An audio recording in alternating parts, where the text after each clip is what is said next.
السلام علیکم ناظرین، سٹی 21 کے ساتھ میں ہوں بشرا خان۔ سب سے پہلے نظر ڈالتے ہیں اب تک کی ہیڈ لائنز پر۔ کراچی لیاری کلا کوٹ میں کریکر حملے میں 4 افراد زخمی۔ مزار قائد سے ملحقہ سڑکوں پر کنکریٹ کی رکاوٹیں کھڑی کر دی گئیں۔ کراچی کمشنر کی جانب سے صفائی مہم کا افتتاح۔ پاک ایران گیس منصوبہ مکمل کرنے کے لیے پرعزم ہیں، صدر ممنون حسین۔ اسلام آباد آپریشن 12 دہشت گرد گرفتار۔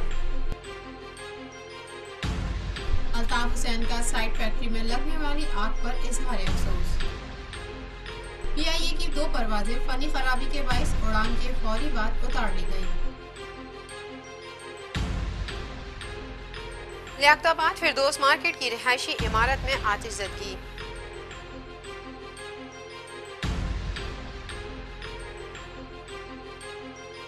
لوڈ شیڈنگ 2017 میں ختم ہو جائے گی، خواجہ آصف۔ مذاکرات وہیں سے شروع ہوں جہاں سے ختم ہوئے تھے، عمران خان۔ پیر محل میں انسداد پولیو واک کا انعقاد، شہریوں اور طلبہ کی بھرپور شرکت۔ کوئٹہ میں خشک میوہ جات شہریوں کی دسترس سے دور۔ اجے دیوگن کی نئی فلم جیکسن پہلے دن صرف 10 کروڑ کما سکی۔ اور اب خبروں کی تفصیل۔ کراچی کے علاقے لیاری کلا کوٹ میں کریکر حملے میں 4 افراد زخمی ہو گئے۔ فائرنگ اور پرتشدد واقعات میں خاتون سمیت 2 افراد جاں بحق ہو گئے۔ پولیس کے مطابق کلا کوٹ جمن شاہ پلاٹ میں کریکر دھماکے میں 4 افراد زخمی ہو گئے۔ دھماکہ خیز مواد کامران عرف کامی کے ڈیرے پر پھینکا گیا تھا۔ دھماکہ خیز مواد کے پھٹنے سے اطراف میں موجود متعدد دکانوں کے شیشے اور ڈیرے کی دیوار ٹوٹ گئی۔ بغدادی کے علاقے میں دستی بم پھٹنے سے 3 افراد زخمی ہوئے۔ لیاری کے مختلف علاقوں میں 2 گروہوں میں مسلح تصادم سے علاقے میں خوف و ہراس پھیل گیا۔ کورنگی زمان ٹاؤن میں فائرنگ سے 1 شخص جاں بحق اور 2 زخمی ہو گئے۔ اعظم بستی میں خاتون کو شوہر نے گلا دبا کر قتل کر دیا۔ گزشتہ روز مزار قائد سے ملحقہ سڑکوں پر کنکریٹ کی رکاوٹیں کھڑی کر دی گئیں، جس کے باعث ان سڑکوں پر حادثات کے شدید خطرات پیدا ہو گئے ہیں۔ خصوصاً رات کے وقت ان سڑکوں پر لائٹ روشن نہ ہونے سے یہ رکاوٹیں نظر آنا بہت مشکل ہیں، جس کے باعث گاڑیوں کے ان سے ٹکرانے کے کافی امکانات موجود ہیں۔ بغیر کسی انتباہی سائن بورڈ کے اچانک کھڑی کی جانے والی ان رکاوٹوں کے سبب ٹریفک کی روانی بھی متاثر ہو رہی ہے، جبکہ ماضی میں بھی ان رکاوٹوں سے بہت سی گاڑیوں اور موٹر سائیکلوں کے ٹکرانے کے واقعات پیش آ چکے ہیں۔ نوید نامی ایک شہری کا کہنا تھا کہ اس سڑک پر اب تک 3 حادثے رونما ہو چکے ہیں، کیونکہ لوگوں کو ان رکاوٹوں کے بارے میں پتہ نہیں ہوتا اور وہ ان سے ٹکرا جاتے ہیں۔ وکیل احمد نامی ایک بزرگ شہری کا کہنا تھا کہ ان رکاوٹوں کے باعث ٹریفک جام ہوتا ہے۔ ایک شہری رضوان عثمانی نے کہا کہ ان رکاوٹوں سے پہلے ریفلیکٹر لگائے جانے چاہیے اور میڈیا پر عوام الناس کی آگاہی کے لیے بتایا جانا چاہیے تاکہ لوگ یہاں سے گزرتے ہوئے احتیاط برتیں۔ یاد رہے کہ چند ماہ پیشتر سینٹرل جیل کراچی کی بیرونی دیوار سے ملحقہ یونیورسٹی روڈ پر بھی ایسی ہی کنکریٹ کی رکاوٹیں اچانک بغیر کسی انتباہ کے کھڑی کر دی گئی تھیں، جن سے ٹکرانے کے سبب بہت سے حادثات نے جنم لیا تھا۔ کراچی جیسے ٹریفک والے شہر میں انتظامیہ کی جانب سے اس قسم کی لاپرواہی خاصی بڑی بات ہے، لیکن اس مسئلے پر ارباب اختیار کی خاموشی ایک مجرمانہ غفلت ہے۔ صدر مملکت ممنون حسین نے کہا ہے کہ پاکستان تمام ہمسایہ ممالک کے ساتھ سرحدوں پر امن چاہتا ہے اور ایران سے تمام شعبوں میں برادرانہ تعلقات کو نئی بلندیوں تک لے جانا چاہتا ہے۔